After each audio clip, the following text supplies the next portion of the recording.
Okay, so ladies and gentlemen, as I mentioned, you've gone through the plant. Julian has given you a tour. You've seen almost every section of the plant now.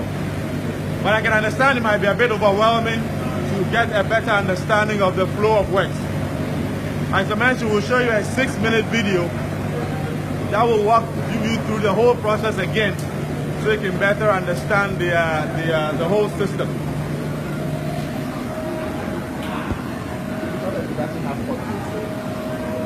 And it's just a visual animation, no audio. So yeah.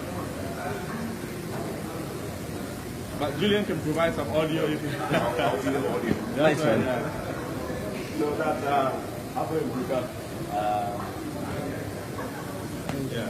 So basically this is an animated representation of a cement plant. Those are the parking lines.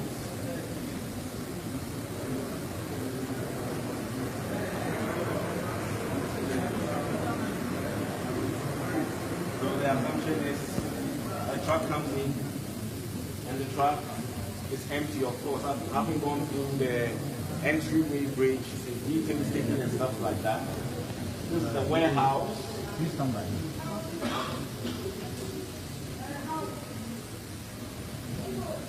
These are the parking lines. So parking line 1 feeding 2 lines, parking line 2 feeding 2 extra lines, so 4 lines in total. Now this is coming from storage.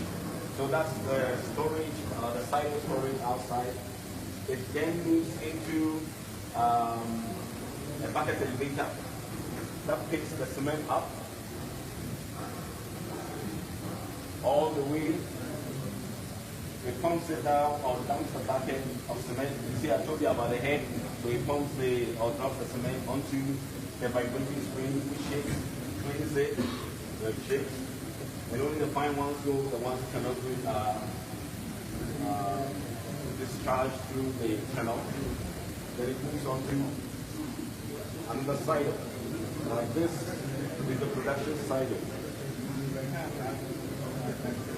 That one, on top of the packer. It has sensors in them that determines when the cement is getting low. So there's a sensor there. When it senses that the cement level is low, it tells the system to begin sending in powder. So as long as there's no production, the system will not pump anything. So there's no overflow, blah, blah, blah. Now the cement then gets into something called control gate, and it gets into the rotor packer, this guy over there. Now this guy also has a sensor level, that's the sensor level there, and it begins to pump the cement into a bag. Now this system that you see here is a fully automated. Our system is partial automated. Now the only difference here and with ours is that this one has the robotics shooting the bags. So you don't need 2 extra hands.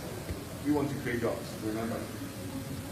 So this one, we've deployed humans to do that. But basically, what the human is doing is what the robot is doing there. Now the bag is loaded. When it gets to 50 kg, it drops into the deduster, which is right there. The deduster makes sure that the bag is sealed. It also cleans every dust. You can see there's a bit of dust. Now it sucks it out. Then the bag moves. You should have gone to a check weigher. We'll come back. All right, you should have gone to a check weigher to make sure that the bags are meeting the weight that it should be. That's actually a video. All right, so I guess the video will get back to that. Yeah. There's a check weigher in between the discharge. The check weigher is what you see over there, the silver thing, to make sure that the weight is right. So that's the check weigher. That is it. So it's making sure that the bags are between 49.50 to 51 points with a very narrow margin for error. So what's 9.95 is always 50. But when it's very low, the bag is rejected.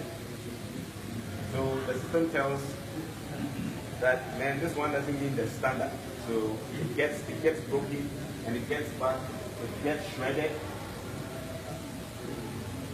Then it gets back into what we call the return screw elevator. Now we have something underneath this plant.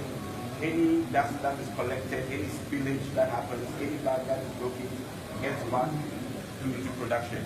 The waste is discharged and the powder gets back into production. Then The waste being the paper bag. the paper bag. So that's the paper bag. And the cement gets back into the screw elevator. The screw elevator sends it back and production goes on again. So there's quite a very little tolerance for waste with the plant injection. So that's it basically. Thank you very much. Okay. So basically, after this overview, one thing I would like to highlight is the plant, as you see, is 100% functional. You push the button today, it starts running. So the plant in itself, as you see now, is 100% functional. If you put powder in today, you get a bag right away.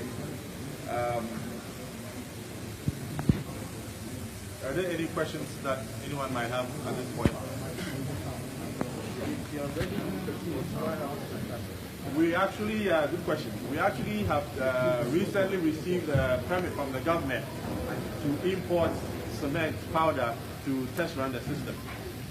So everything is a process. To bring the powder in, to run it, you need a permit. We've gone through that permit, permitting process. Government has granted us that permit to bring in enough cement to test run the system before we go into full-blown scale and production. Yes, with a permit to bring in 1.2 million tons of powdered cement to test run the system. Any idea when you Timeline-wise, I am not 100% sure. Like I said, it's a process. The permit has recently been granted. I'm ready to have to wait for it to come in. We have a different team that handles that with the financing and everything. They handle that section. So from the plant operation and the construction point of view, I wouldn't have an answer for that. You talk about 80%. Correct. 20% what's left? Well, when we drove in, we were walking on dirt. So a bit of that 20% is getting the compound all paved up. A bit of it is the silo system that we have to put in place. Now the silo system, it's something that came in to save everyone from funds. When the ship comes in with the powder, you have to siphon it out of the ship. Now where is all that going? A ship shows up, it's carrying 40,000 tons of cement. If you don't have storage, what's going to happen is you are going to siphon a little bit out to produce. The ship will go back to open waters and anchor and wait for you. When it's waiting for you, you're paying. You're paying good money for that. So we looked at the whole system. Like I said, maybe fortunately for us, we had other players in the game. And I did mention at the beginning that a lot of thought went into this before we broke ground. So we learned a lot of mistakes from some of our competitors next door and just further down the road. And realized that a lot of money is being lost. So in our system, we have incorporated these silos like that. When the ship shows up, we siphon everything out of it, and the silos have the capacity to contain that, so that we can send the ship away without having to do unnecessary demurrage fees. About the raw material. Yes. About the fact that you bought 10 pounds. Are you bagging the money? We're bagging. Why? It's a step at a time. Eventually we'll get there. Absolutely. The sky is the limit.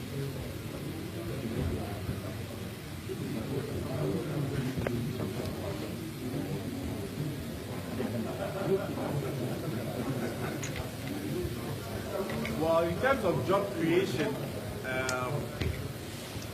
a plant of this nature has a very wide ripple effect. You're looking at people working, it's a 24-hour plant.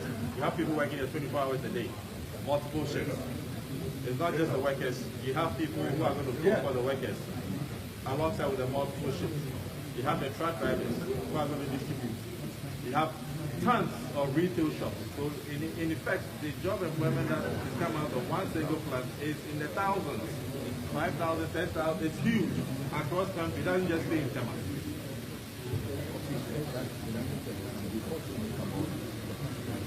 What is unique? Okay, so one of the unique capacity about Dzata Cement is that Dzata Cement is the only cement plant that has we have the maximum capacity compared to all the other ones as a single plant. Our production here is around 2.6 million tons a year. Our competitors are doing 1.2 in very small quantities. So in terms of, let me ask you a question. Do you go to a plant whereby you have to queue and wait for cement, or you go to a plant whereby you know they have enough capacity to produce a lot?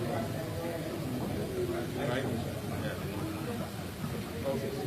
We have a little bit of an external tour to do with you as well, so my coordinator is asking you to take a break, do the tour. You might have more questions after that, so yes. We'll get back to you again.